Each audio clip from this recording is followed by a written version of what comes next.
La porte d'entrée se referma derrière Anne avec un bruit ordinaire, celui de tous les soirs. En posant son sac dans le couloir, elle entendit des voix venant du salon et s'arrêta un instant avant d'entrer. Son père était debout, les bras croisés. Sa mère était assise sur le canapé, les mains posées à plat sur ses genoux, comme si elle avait besoin de les tenir immobiles. Théo, lui, était appuyé contre le mur du fond, décontracté, légèrement souriant. Celui d'un garçon qui sait d'avance comment les choses vont se terminer et qui n'a plus qu'à attendre. Son père commença à parler. Il évoqua la responsabilité et la honte. Il parla de ce que les voisins allaient penser et de ce que le proviseur lui avait dit au téléphone. Anne l'écouta sans l'interrompre, parce qu'elle avait appris depuis longtemps que cela ne servait à rien. La conclusion arriva sans surprise. Elle était suspendue de scolarité jusqu'à ce qu'elle présente des excuses formelles à son frère, devant ses parents, à voix haute. Anne observa son père, puis sa mère qui gardait les yeux baissés. Elle regarda ensuite Théo, qui attendait avec ce sourire tranquille aux lèvres. Puis elle dit, simplement, « D'accord ». Son père hocha la tête, satisfait. Théo décroisa les bras. Sa mère releva les yeux une fraction de seconde, et quelque chose dans le regard d'Anne parut la troubler sans qu'elle sache exactement quoi. Personne d'autre ne remarqua rien. L'affaire était close, et Anne récupéra son sac pour monter dans sa chambre.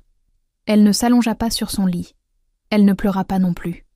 Elle s'installa à son bureau et sortit son vieux cahier à spirale, celui avec la couverture bleue usée qu'elle utilisait depuis 3 ans. Elle l'ouvrit à une page blanche. Pas une lettre d'excuse. Elle commença à écrire ce qui s'était passé, dans l'ordre, avec des mots précis. La scène en classe, les regards des professeurs, les mots de Théo prononcés avec ce calme assuré qui retourne les situations en quelques phrases. Elle écrivit lentement, sans rature, comme on prend des notes pour ne rien oublier. Dehors, la nuit tombait. En bas, on entendait le bruit des couverts et le journal télévisé, puis la chaise de Théo qu'on repoussait après le dîner. La maison fonctionnait comme d'habitude. Anne continuait d'écrire. Un peu avant 22 heures, des pas s'arrêtèrent dans le couloir devant sa porte. Anne les reconnut sans se retourner. Cette façon de marcher légère mais hésitante appartenait à sa mère depuis toujours. Il n'y eut ni coup frappé ni voix. Seulement une présence de l'autre côté du bois, immobile pendant quelques secondes. Puis les pas repartirent aussi doucement qu'ils étaient venus. Anne posa son stylo et regarda la porte un long moment. Puis elle rouvrit son cahier et continua. Le lendemain matin, Anne retrouva Lucie devant le café en bas de la rue. C'était leur habitude depuis la 3e. Un chocolat chaud pour Lucie et un café noir sans sucre pour Anne. Elles s'installèrent à leur table habituelle, celle du fond, loin de la vitre. Lucie posa ses 2 mains à plat sur la table et regarda Anne sans détour. Alors, Anne souffla sur son café. « Suspendu, jusqu'à ce que je m'excuse. »« Suspendu !» Lucie répéta le mot comme si elle voulait s'assurer de l'avoir bien entendu. « Toi. Moi. » Lucie secoua la tête lentement. Elle connaissait Anne depuis 5 ans et elle connaissait Théo depuis presque aussi longtemps. Elle savait exactement ce que ce mot représentait. Ce n'était pas la première fois que Théo retournait une situation à son avantage. C'était même, depuis toujours, son talent le plus sûr. Anne avait 8 ans la première fois qu'elle l'avait vu faire. Théo avait renversé un vase en jouant dans le salon et il avait regardé sa mère arriver en courant. En 2 phrases, il avait convaincu tout le monde que c'était Anne qui l'avait bousculé. Elle se souvenait encore de la façon dont il l'avait regardée après. Pas avec de la cruauté, juste avec cette satisfaction tranquille d'un garçon qui vient de découvrir qu'il peut faire ça. Les années avaient passé, et le talent avait grandi avec lui. En classe, 2 jours plus tôt, Théo avait été surpris en train de copier sur la feuille d'Anne. Le professeur s'était levé. Et Théo, sans perdre une seconde, avait dit que c'était Anne qui lui avait glissé sa copie, qu'il avait essayé de la repousser, qu'il était embarrassé pour elle. Il avait dit ça avec une voix calme et un regard direct. 2 camarades avaient hoché la tête sans vraiment savoir pourquoi. Le professeur avait hésité, et cette hésitation avait suffi. Anne avait regardé la scène sans bouger. Elle avait compris en quelques secondes ce qui était en train de se passer, et elle avait compris aussi qu'il était déjà trop tard. « Tu aurais dû crier », dit Lucie. Ça n'aurait rien changé. Tu en sais rien. Si. Anne reposa sa tasse. Je le sais depuis longtemps. Lucie la regarda un moment sans répondre. C'était une des choses qu'elle aimait chez Anne. Elle ne cherchait jamais à avoir raison. Elle disait ce qu'elle savait et elle s'arrêtait là. Et tes parents? Ils ont conclu avant que j'arrive. Et ta mère? Elle n'a rien dit? Anne hésita une seconde. Elle pensa à la main posée contre la porte la veille au soir, au pas qui était reparti sans frapper. Non, dit-elle. Elle n'a rien dit. Lucie souffla par le nez. C'est elle que je comprends le moins. Anne ne répondit pas. Elle comprenait sa mère mieux que Lucie ne le pensait. Pas parce qu'elle l'excusait, mais parce qu'elle avait observé cette femme depuis 17 ans et qu'elle avait fini par comprendre quelque chose d'essentiel. Sa mère avait appris très tôt que le silence coûtait moins cher que la vérité. Ce n'était pas de la lâcheté. C'était une vieille habitude installée bien avant qu'Anne existe. Elles restèrent encore une demi-heure dans le café sans vraiment parler de la suite. Lucie commanda un deuxième chocolat. Anne regarda la rue par la vitre. À un moment, Lucie demanda « Qu'est-ce que tu vas faire ?» Anne réfléchit une seconde. Pas parce qu'elle ne savait pas, mais parce qu'elle cherchait la bonne façon de le dire. Exactement ce qu'ils attendent. Lucie fronça les sourcils. C'est-à-dire? Anne sourit. Ce sourire qu'elle réservait aux rares moments où elle avait déjà tout décidé. D'accord. Lucie la dévisagea un long moment. Puis elle secoua la tête avec quelque chose entre l'inquiétude et l'admiration. Tu me fais peur parfois. Anne reprit son café. Dehors, un bus passa dans un bruit sourd. La rue continuait comme si rien ne s'était passé. En rentrant ce soir-là, Anne croisa sa mère dans la cuisine. Isabelle préparait le dîner dos à la porte, les épaules légèrement rentrées. Anne s'arrêta sur le seuil.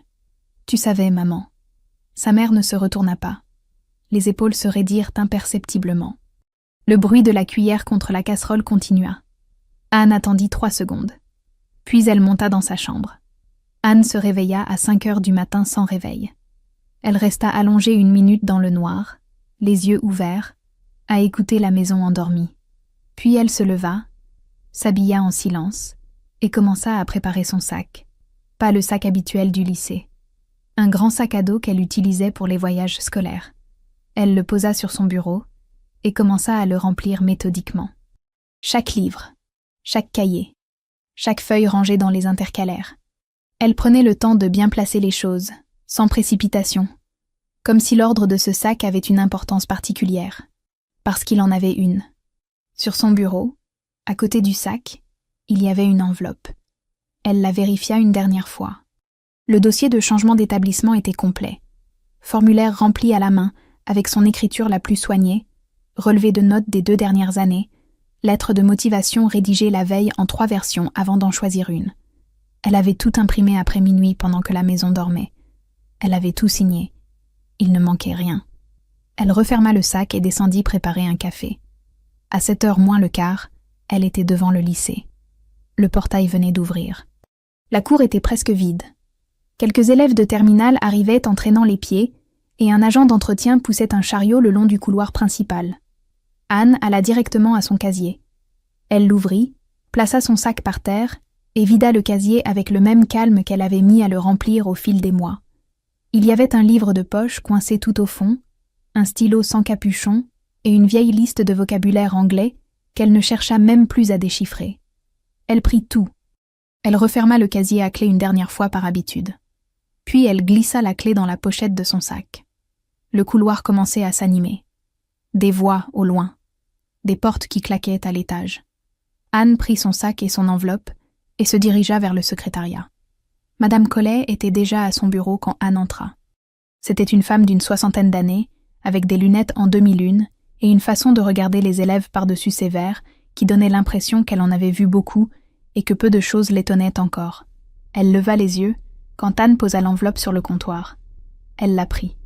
Elle lut le document en diagonale et s'arrêta sur la signature.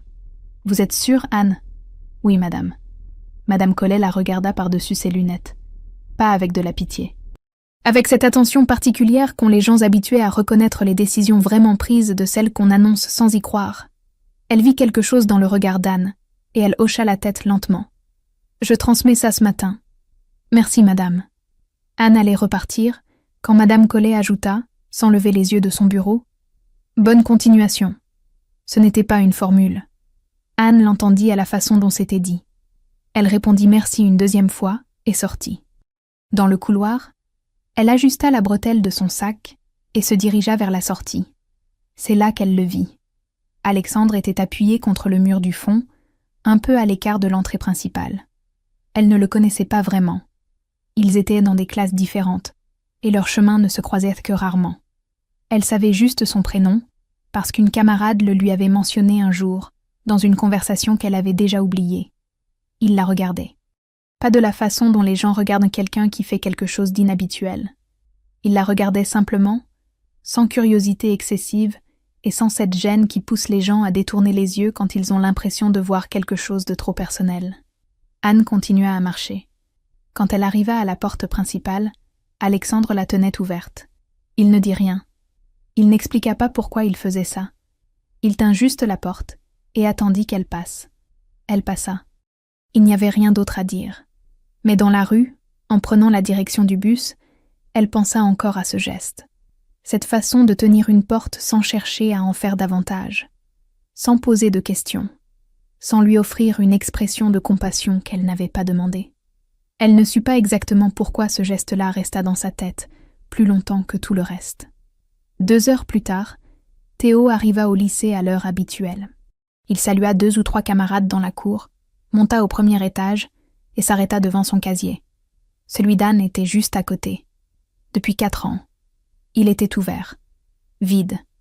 La petite plaque avec son nom était encore fixée sur la porte, mais l'intérieur était parfaitement vide. Pas un stylo. Pas une feuille. Rien. Théo resta immobile un moment. Son sourire du matin disparut d'un coup. Il sortit son téléphone et appela Anne. Elle ne décrocha pas. Théo rappela 4 fois en 20 minutes. Anne regardait l'écran s'allumer sur la table de la cuisine, le prénom de son frère qui apparaissait et disparaissait. Elle buvait son café debout, les 2 mains autour de la tasse, et elle laissait sonner. À la 5e tentative, elle coupa le son et posa le téléphone face contre la table. Elle avait publié la veille au soir, peu après minuit, quand la maison était silencieuse. Pas sur les réseaux sociaux. Sur un blog ouvert, accessible à n'importe qui avec un lien, traçable si on cherchait vraiment. Elle avait choisi cette forme-là, précisément parce qu'elle n'était ni anonyme, ni criarde. Le texte était là pour qui voulait le trouver. Elle n'avait pas écrit un réquisitoire. Elle n'avait pas insulté Théo ni ses parents. Elle avait raconté. La scène en classe, dans l'ordre, avec des détails précis. Elle avait joint 2 captures d'écran de messages envoyés ce soir-là par des camarades qui avaient vu. Elle avait écrit avec la même écriture qu'elle utilisait pour ses dissertations. Claire, directe et sans effets inutiles. Elle avait relu le texte 3 fois avant de publier. Puis elle avait fermé l'ordinateur et dormi. Théo arriva à 10h30 en poussant la porte d'entrée si fort qu'elle rebondit contre le mur. Anne était dans le salon. Assise dans le fauteuil près de la fenêtre, café à la main, un livre ouvert sur les genoux qu'elle ne lisait plus depuis un moment. Elle leva les yeux quand il entra. Il était essoufflé. Il avait couru depuis l'arrêt de bus. Ses joues étaient rouges et son regard cherchait le sien avec une intensité qu'elle ne lui avait jamais vue. « Dis-moi que tu n'as pas publié. » Anne ne répondit pas tout de suite. Elle posa son livre sur l'accoudoir et but une gorgée de café. « Dis-moi que tu n'as pas publié. » Sa voix monta d'un cran. Pas de la colère encore. Quelque chose de plus proche de la panique. Anne le regarda par-dessus sa tasse. Elle ne dit rien. Théo sortit son téléphone et fit défiler l'écran avec des gestes saccadés. Il trouva le lien que quelqu'un lui avait envoyé et le tendit vers elle comme une accusation. « C'est toi qui as écrit ça. » Anne baissa les yeux sur l'écran une seconde. Puis elle les releva vers lui. « Oui. » Le silence qui suivit dura peut-être 3 secondes. Théo recula d'un pas, comme si le mot l'avait physiquement heurté. Sa bouche s'ouvrit et se referma. Des pas dans l'escalier. Leur père descendit en tenant son téléphone devant lui, les yeux fixés sur l'écran. Il lisait depuis sa voiture sur le parking de son bureau. Il avait reçu le lien d'un collègue dont la fille était en terminale au même lycée. Il entra dans le salon et s'arrêta. Il regarda Anne. Il regarda Théo. Son visage était d'une blancheur que ses enfants ne lui connaissaient pas. La mère descendit à son tour, lentement, comme si ses jambes pesaient trop lourd. Elle s'assit sur le canapé sans un mot et posa ses mains sur ses genoux. La même posture que la veille. Mais quelque chose dans son regard était différent. Le père prit une inspiration. « Tu réalises ce que tu viens de faire ?» Anne posa sa tasse sur la table basse. Elle le regarda. « Oui. Oh, tu réalises que tout le monde va lire ça? Ses professeurs, les parents de ses camarades. C'est possible.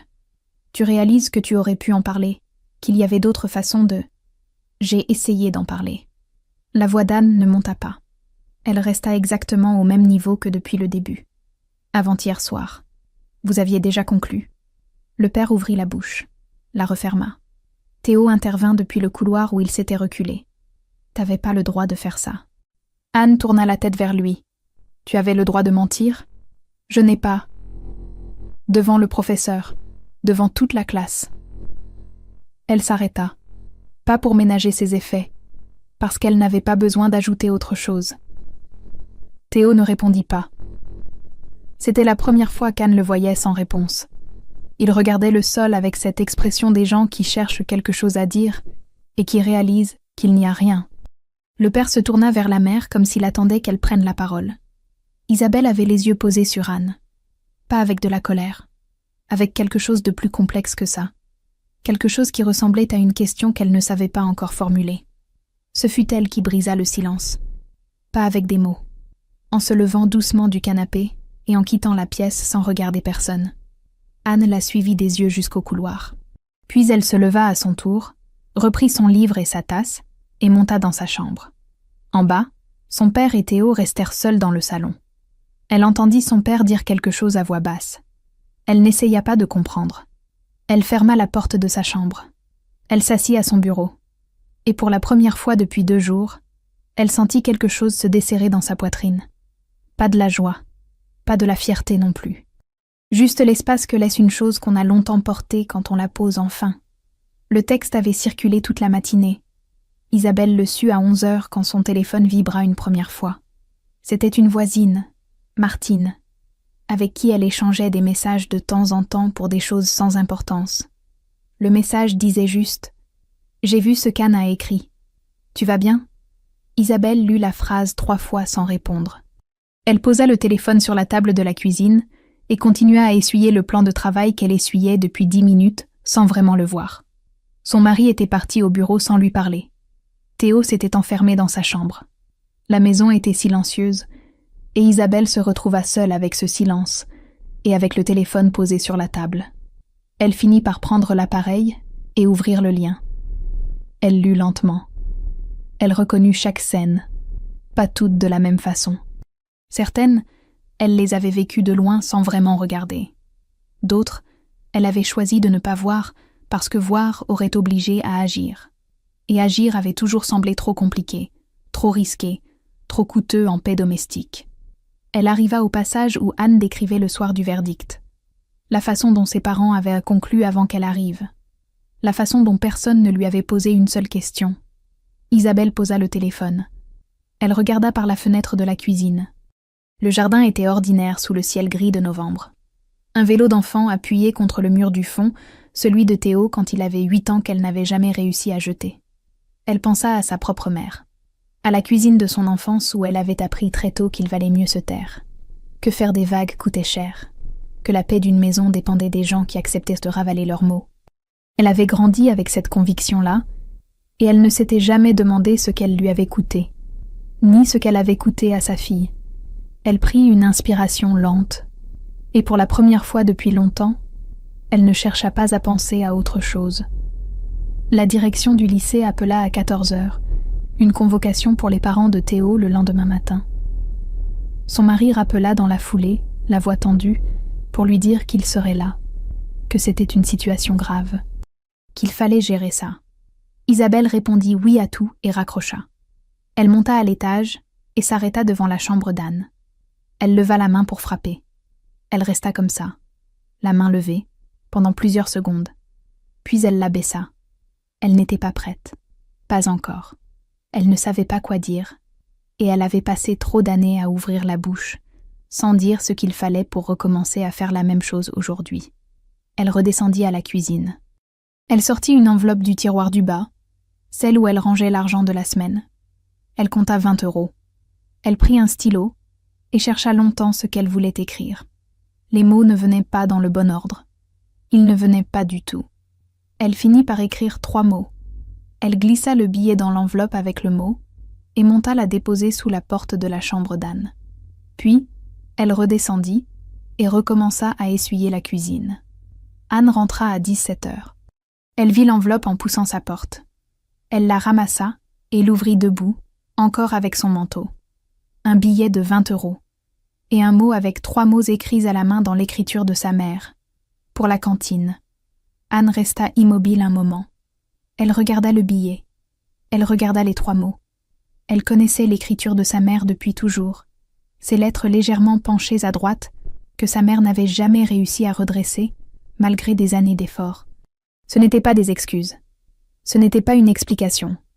C'était 20 € et 3 mots.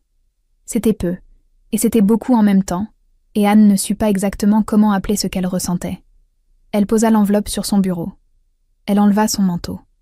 Elle s'assit et resta là un moment sans rien faire, les mains croisées sur les genoux, à regarder les 3 mots.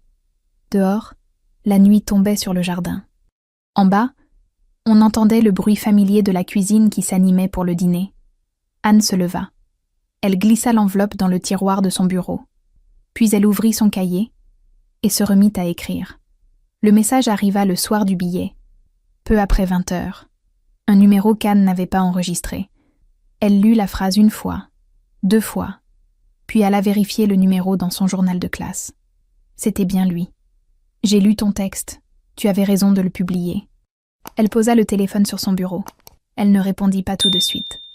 Elle avait appris depuis longtemps à ne pas répondre aux choses importantes dans les premières minutes. Elle attendit 1 heure, puis elle écrivit « Merci ». Il ne répondit rien. Ce silence-là lui plut. Ils se revirent par hasard une semaine plus tard, devant le nouveau lycée, où Anne passait un entretien d'admission. Elle sortait du bâtiment avec son dossier sous le bras, quand elle le vit de l'autre côté de la rue. Il attendait quelqu'un, les mains dans les poches, les yeux ailleurs. Il la vit au même moment. Il traversa sans se presser. « Tu changes d'établissement » ?« Oui. » Il hocha la tête. Il ne demanda pas pourquoi. Anne nota cette absence de questions et décida que c'était une bonne façon de commencer quelque chose. « T'as le temps de marcher un peu ?» dit-il. Elle regarda l'heure. Elle avait tout son temps. « Oui. » Ils marchèrent pendant 40 minutes sans destination précise. Il parlait peu, et quand il parlait, c'était pour dire des choses directes, sans détour.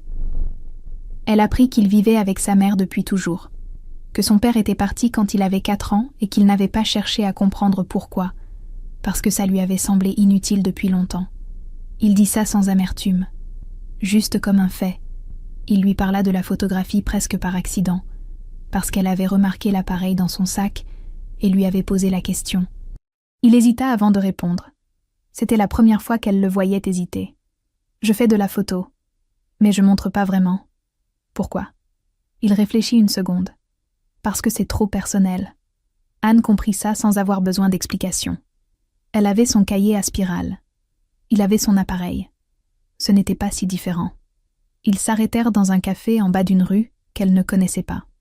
Ils commandèrent, sans se consulter, elle un café noir et lui un thé, et ils restèrent là encore 1 heure à parler de choses ordinaires, de livres, du lycée, d'une exposition de photographie qu'il avait vue seul 2 mois plus tôt et qui l'avait marqué sans qu'il sache exactement pourquoi. Anne l'écoutait vraiment, pas de la façon polie dont on écoute quelqu'un par politesse. Elle l'écoutait parce que ce qu'il disait l'intéressait et parce qu'il y avait dans sa façon de parler quelque chose de rare. Il ne cherchait pas à impressionner. Ils se quittèrent devant la station de métro à 19 h. Un ancien camarade d'Anne les croisa au moment où ils allaient en partir. C'était un garçon de sa classe, avec qui elle n'avait jamais eu de problème particulier, mais qui avait fait partie de ceux qui n'avaient pas pris sa défense le jour de la scène en classe. Il les regarda tous les deux. Il dit quelque chose de pas grand-chose, une allusion au texte publié tourné en moquerie, Le genre de remarque qu'on lance pour voir ce que ça fait. Alexandre ne dit rien d'agressif. Il ne haussa pas le ton. Il se plaça simplement entre eux deux, de façon naturelle, comme s'il avait juste fait un pas de côté par hasard. Puis, il se tourna vers Anne. « On y va ?» Elle répondit oui, et ils partirent. Dans le métro, Anne pensa à ce pas de côté, à la façon dont il l'avait fait sans théâtre, et sans attendre qu'elle le remercie. C'était un geste petit. Mais les gestes petits, faits sans calcul, étaient les seuls auxquels elle avait appris à faire confiance. Le lendemain matin, un message « J'ai une photo de toi, prise ce matin devant le lycée. Je te l'envoie si tu veux. » Anne fronça les sourcils. Elle ne se souvenait pas de l'avoir vue ce matin-là. Elle répondit « Envoie ». La photo arriva 30 secondes plus tard. Elle était floue sur les bords et nette au centre, prise de loin avec un objectif long. Anne était de 3/4, le sac sur l'épaule, les yeux dans la direction opposée à l'objectif. Elle ne souriait pas. Elle n'avait pas l'air triste non plus. Elle avait l'air d'elle-même, présente, entière. Elle regarda la photo longtemps. Elle ne répondit rien, mais elle l'enregistra. La convocation de la direction arriva par courrier le jeudi matin. Une lettre adressée aux parents de Théo Moreau, convoquée le vendredi à 9h dans le bureau du proviseur. Théo la trouva dans la boîte aux lettres avant ses parents et la posa sur la table de la cuisine sans un mot. Anne le vit faire depuis le couloir. Il ne savait pas qu'elle était là. Elle monta dans sa chambre sans rien dire. Le vendredi, ses parents partirent ensemble à 9h. Théo resta à la maison. Anne aussi. Ils ne se parlèrent pas de la matinée. Elle entendit sa porte s'ouvrir une fois vers 10h et se refermer presque aussitôt, comme si Théo avait changé d'avis en chemin. Ses parents rentrèrent à 11h30. Son père alla directement dans son bureau et ferma la porte. Sa mère prépara du café sans parler. Anne attendit dans le salon. Ce fut son père qui ressortit le premier, 20 minutes plus tard. Il portait encore sa veste. Il s'assit en face d'Anne et posa les mains à plat sur ses genoux, dans un geste qui lui rappela quelque chose, sans qu'elle puisse dire quoi. Il prit une inspiration. « La direction a reçu les témoignages de 2 de tes camarades. Ils confirment ta version. » Anne ne dit rien. Théo a un avertissement officiel. Le devoir est annulé. Elle hocha la tête lentement. Son père la regarda. Il avait les traits tirés et quelque chose dans ses yeux qui n'y était pas d'habitude. Pas de la honte exactement. Quelque chose de plus difficile à nommer. Je n'ai peut-être pas tout vu. C'était peu. 6 mots sans structure ni contour. Mais ils venaient de son père, et son père n'était pas un homme qui revenait sur ses positions. Anne savait ce que ces 6 mots lui avaient coûté. Elle dit « Je sais ». Il hocha la tête une fois, se leva, retourna dans son bureau. Théo frappa à sa porte le soir même, vers 21h. Anne dit « Entrez » et il poussa la porte sans vraiment entrer. Il resta sur le seuil, les bras croisés, les yeux sur le sol. Le silence dura longtemps. Anne attendit sans l'aider. « C'était pas bien ce que j'ai fait ?» Il dit ça vite, sans lever les yeux, comme on lâche quelque chose de lourd qu'on portait depuis trop longtemps. Puis il repartit et referma la porte avant qu'elle ait pu répondre. Anne resta assise sur son lit. Elle regarda la porte fermée. Ce n'était pas des excuses. Ce n'était pas suffisant. Elle le savait, et lui aussi sans doute. Mais c'était dit, et il ne pouvait plus le reprendre. Ça comptait même si elle n'arrivait pas encore à dire exactement comment. Elle prit son cahier et écrivit une phrase. Une seule. « Je ne veux plus me venger. Je veux juste exister. » Elle le relut. C'était vrai. Le lendemain matin, Alexandre lui envoya un message. « Tu fais quoi samedi ?» Elle regarda le message en buvant son café. Elle répondit « Rien ». Il répondit « Parfait ». Ce samedi-là, ils allèrent au marché ensemble. Pas parce qu'ils en avaient parlé. Alexandre était passé la chercher à 10h devant chez elle avec son appareil photo en bandoulière, et ils avaient marché jusqu'au marché couvert sans décider où ils allaient. Ils photographiaient des choses ordinaires, une caisse de pommes mal rangée, la lumière qui passait entre 2 étals, une vieille femme qui choisissait des fleurs avec une concentration absolue. Ils ne demandaient jamais la permission. Ils prenaient la photo et passaient à autre chose. Anne le regardait faire. Elle aimait cette façon qu'il avait d'exister dans les espaces sans les déranger. Devant un étal de livres d'occasion, il s'arrêta et prit un livre sans le regarder vraiment. Il le lui tendit. C'était une vieille édition de Simone de Beauvoir, la couverture un peu cornée et le dos légèrement fendu. « Pourquoi celui-là » dit Anne. Il haussa les épaules. « T'as l'air d'une fille qui aime les vraies choses. » Elle prit le livre. Elle le regarda. Puis elle sortit son portefeuille et le paya elle-même. Alexandre sourit sans rien dire. Ils rentrèrent à pied par un chemin plus long que nécessaire. Il faisait froid et Anne avait mis les mains dans ses poches. À un moment, en traversant une rue, Alexandre marcha plus près d'elle sans raison apparente.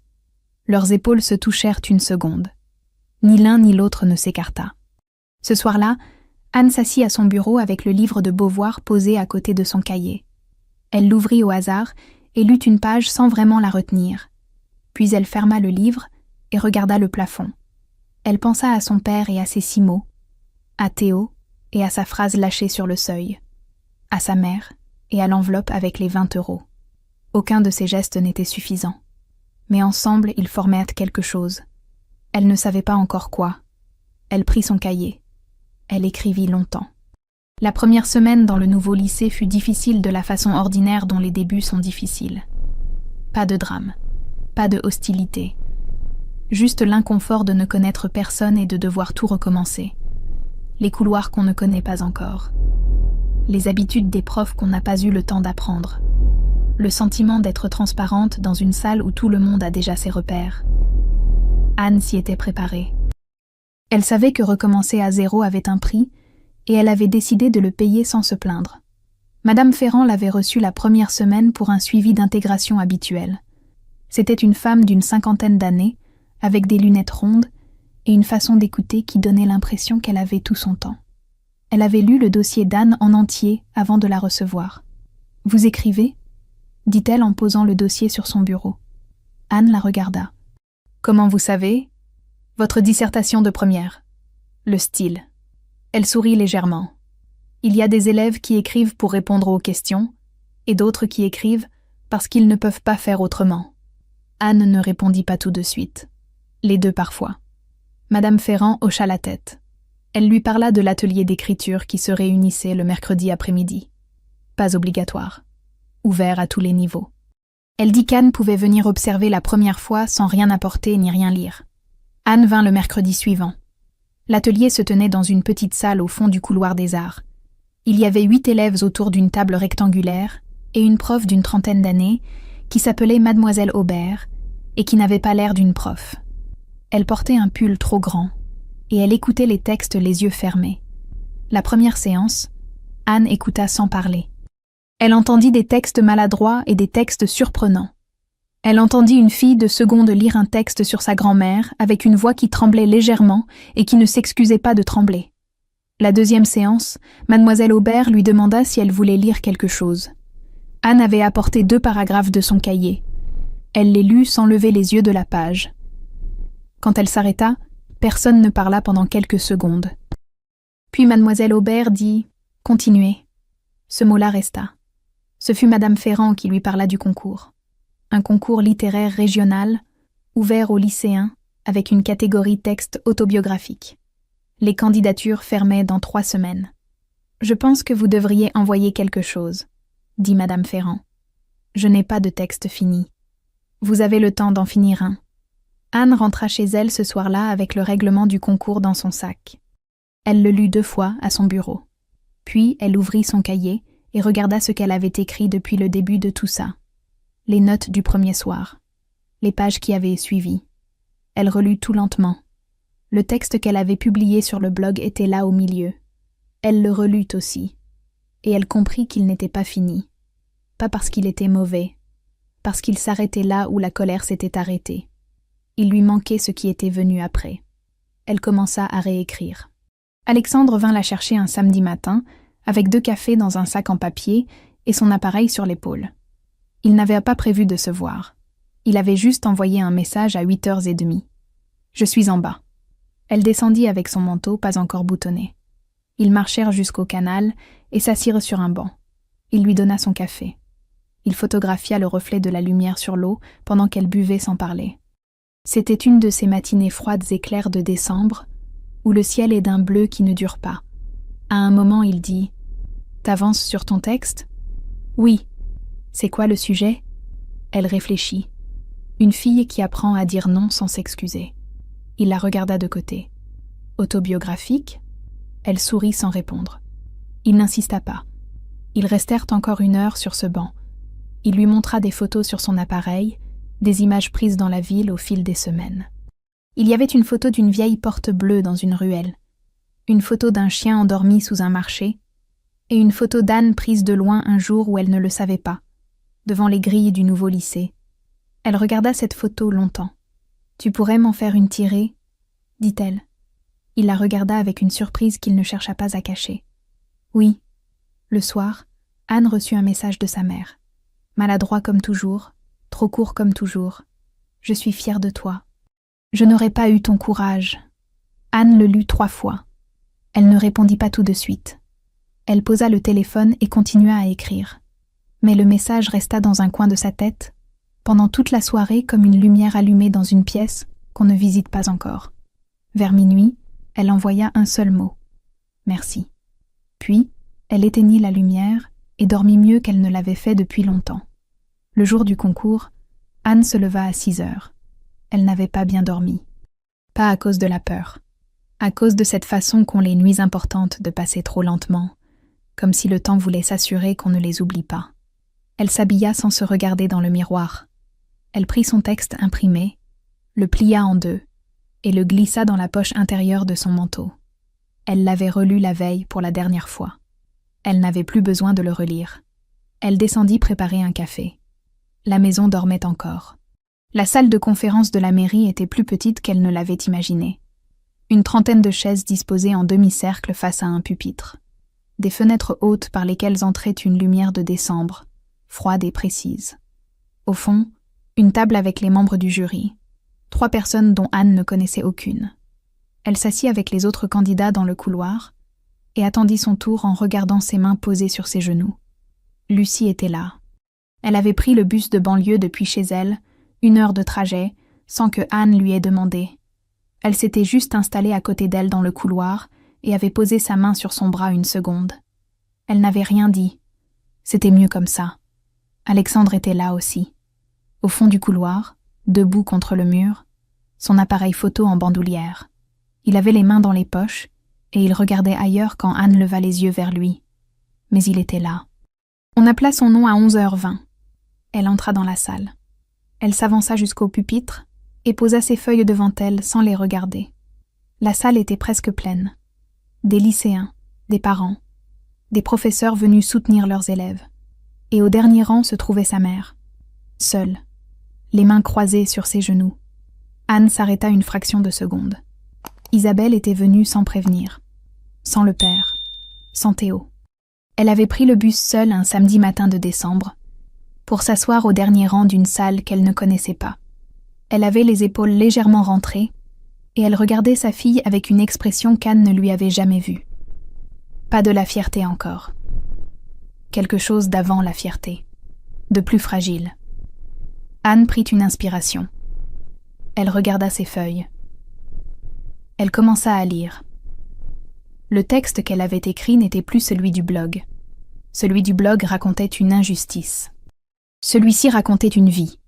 Il racontait une fille qui avait grandi dans une maison où les mots justes arrivaient toujours trop tard, ou pas du tout. Il racontait un frère qui avait appris à se défendre en attaquant et un père qui confondait l'autorité avec la certitude. Il racontait une mère qui avait passé des années à tenir les mains immobiles sur ses genoux pour ne pas faire de vagues. Mais il racontait aussi autre chose. Il racontait ce qui arrive quand on décide d'arrêter d'attendre que les choses changent, ce que ça coûte, ce que ça libère. Il racontait un casier vide et une porte tenue ouverte sans un mot. Un billet de 20 € glissé sous une porte. 6 mots prononcés par un homme qui n'avait pas l'habitude de revenir sur ses positions. Il racontait qu'on peut dire d'accord sans se trahir, et non sans s'excuser. La salle était silencieuse. Anne lisait sans lever les yeux, mais elle sentait ce silence-là. Ce n'était pas le silence de la politesse. C'était le silence des gens qui retiennent quelque chose. Elle arriva à la dernière phrase. Elle s'arrêta une seconde avant de la lire. Puis elle la lut. Elle releva les yeux. Le jury délibéra 20 minutes. Anne attendit dans le couloir avec Lucie et Alexandre. Personne ne parla beaucoup. Alexandre lui donna un café qu'il était allé chercher sans qu'elle lui demande. Elle le prit avec les 2 mains. Le 2e prix. Son nom fut annoncé dans un murmure de la salle, et Lucie serra son bras si fort qu'elle en eut un bleu le lendemain. Elle se leva et alla chercher le prix, une enveloppe et un livre, sous les applaudissements d'une salle qui ne la connaissait pas 1 heure plus tôt. Elle pensa que le 2e prix lui convenait. Elle n'était pas venue pour gagner. Après la cérémonie, les gens se levèrent et la salle se vida lentement. Anne chercha sa mère du regard. Isabelle traversait la salle vers elle. Lentement, avec cette façon qu'elle avait de marcher quand elle n'était pas sûre de son accueil. Elle s'arrêta à 2 pas d'Anne. Elle ouvrit la bouche, la referma. Puis elle dit « J'aurais dû être là avant ». Anne la regarda. Elle pensa à toutes les réponses possibles. Aux années, aux portes, au silence. Elle les laissa passer. « T'es là maintenant ». Isabelle releva les yeux. Ils restèrent comme ça toutes les 2, debout dans la lumière froide de décembre, sans s'embrasser encore, sans tout résoudre, sans faire semblant que quelques mots effacèrent des années, mais debout, ensemble, dans la même salle pour la première fois depuis longtemps. C'était un début, pas une fin. Anne savait la différence. Dehors, Alexandre les attendait. Il leva son appareil quand il les vit sortir ensemble, et prit la photo avant qu'elle le voie de faire. Anne et sa mère côte à côte dans l'encadrement de la porte, la lumière de l'après-midi derrière elle. Anne l'entendit. Elle se tourna vers lui. Il baissa l'appareil. Il sourit. Elle sourit aussi. Pas le sourire de quelqu'un qui a gagné. Le sourire de quelqu'un qui a posé quelque chose de lourd et qui sent le poids de ses propres bras pour la première fois. Elle n'avait pas présenté d'excuses. Elle avait fait mieux. Elle avait dit la vérité. Et pour la première fois, plusieurs personnes l'avaient entendue, dont celle qui comptait le plus. Maybe we are in Nightmare then? Because we have, you did the light thing, right? I didn't do it this time, no. Oh, you have to do it every time? Oh, well, we gotta do it. We gotta do it so we can go into nightmare mode. Oh crap. There goes the breaker. Did you just die? Life insurance! Life insurance! Oh my god.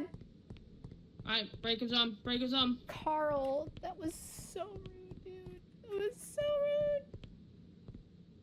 Wait till you get the mannequin, the nun, or Slenderman. Oh yeah, we've had them all. They are, they're all very rude. Oh yes. Very rude. I think my least favorite is the experiment, though. Because it makes you blind. Yeah. Like, I had to remember Hans. Your booty is my beacon. Together. Not all 3 together at the same time, but I want to say I've had like Slenderman and the Nun together or something. I've had Slenderman, Carl, and... Oh no no no no no no no no no no no no no no Carl, go Carl, Carl, Carl. Oh, Slenderman, don't look at me, don't look at me, don't look at me. Okay. I don't like it. I don't like it. I don't like it. I don't like it. I don't like it. I don't like it. Hans, Do we have Slenderman? We had 2 demons, dude. 2 demons? Oh, I love the demon. He's like a little puppy. Uh-huh. He's like a little puppy. He's cute. Yeah, but they're fast on their all 4s. So am I. That's funny. Oh, Jesus. Carl, get the frick out of here, man. I don't want to. I think I cleared out. Video where it's not true? Video of what? Me being fast on all 4s? No.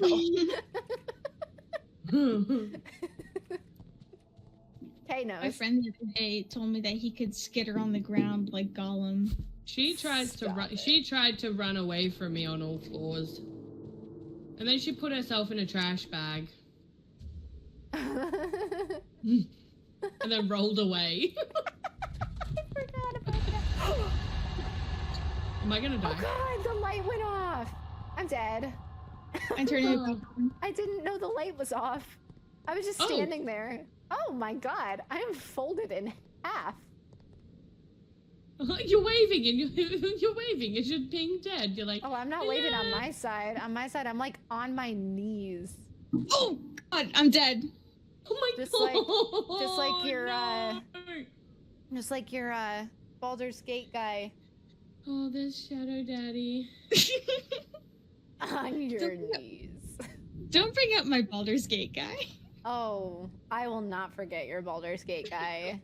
Oh, How are you my ladies God. doing tonight? We are doing well, Metal. How are you? You know, I know that you're like we're besties and stuff, but like you don't have to stand right next to me even in death. I'm trying to figure out what to do. Yeah. All right, Carl's there. Hanging in there, long day Long today. day today. Oh, I'm sorry. I hope it gets better. Now's the Carl, fun part of the day, Metal. and then there's freaking. Oh, Slender Daddy's behind him. I look away and someone dies. Yeah. I don't want to I talk need to about find it. where this cross is. We're both Can dead. you tell me where this cross is? To your right. To your right. To your right. To your right. No. Try- Can you like try to the? pick- Oh, book. well, we're watching you, so. I tried to pick Frickin' up hell. the book, but then he killed me. Yeah, it's fine, really. You can Why- you can why- leave and No. start over. No. I don't think I'm gonna survive this. No. Oh, Jesus. You're doing great, Hi, sweetie. Shadow Daddy. I'll procreate, work stuff, and go find a lobby to troll. There you go. Oh, biscuits! Oh no! You're welcome. You're welcome to troll in our chat, CJ. No.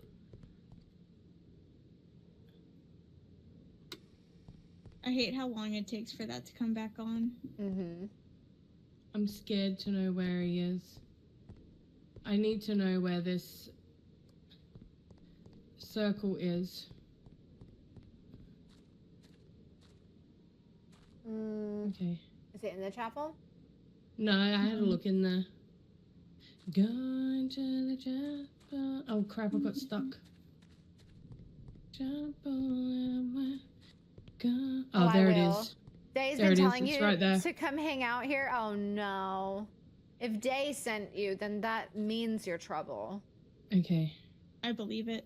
When That Carl disappears, I'm absolutely running means for you're the trouble. thingy. Okay. Crap. You don't drop the book. Shadow Daddy to your left. Oh, there's a lamp. There's a light right there. There's a I light. know. There's a light. I know. Light But I had this one on and it would have killed the breaker. on. Oh. Absolutely. I am Day's hangout pretty much all day in the VC with me. Oh no. Oh, I definitely. I don't. So you Oh, know. hi, So you know who Carl. I am then. Oh hey CJ. Okay. I love in a book my in the God, he's still MMC there. says she's mine. Absolutely, Pixie Mom. Love the, you know. Oh, I've been in your biscuits. streams a few times. I lurk a lot. Oh, lurking is always welcome. No, stop turning the freaking breaker off, you You're doing a really good job. You're doing great, sweetie. You're I doing feel like he's great, gonna drop me. sweetie. Eat me in the... You're doing What? amazing. Man, why'd y'all have to die? I'm Sorry. sorry. Listen, I Yes, didn't even I do realize love that the that light too, was off. I Pixie. thought I was like alive, and then I was like dead. Oh, by the way, y'all, my legs don't hurt anymore. So, Time to finish up the numbers. where's Daddy Hans? Do we need to wake Wayward Blush? No, peace. We don't need to do that. Oh, we're in your VC too, aren't we? Okay. Yeah, Rip. she'll know. She'll see. Hi, Carl. Oh, yeah, he can come into this one too. That's why I said, oh no. Because he's not, Oh, and there's Hans. There's Hans. It's like he just shows up on cue. He would have messaged Hans and be like, yeah, this G. Yeah. By the way, Hans, he can't hear anything. He's on a call. Oh, well, I'm gonna wait to brag that I was 98% daddy today. Until he can actually hear me. No, fuck off, Carl. Oh, light, friend! Oh. Hey, pup. Oh no! And Shadow Daddy's just sitting right there. Oh no! It's fine. You did so good. Hey, hon.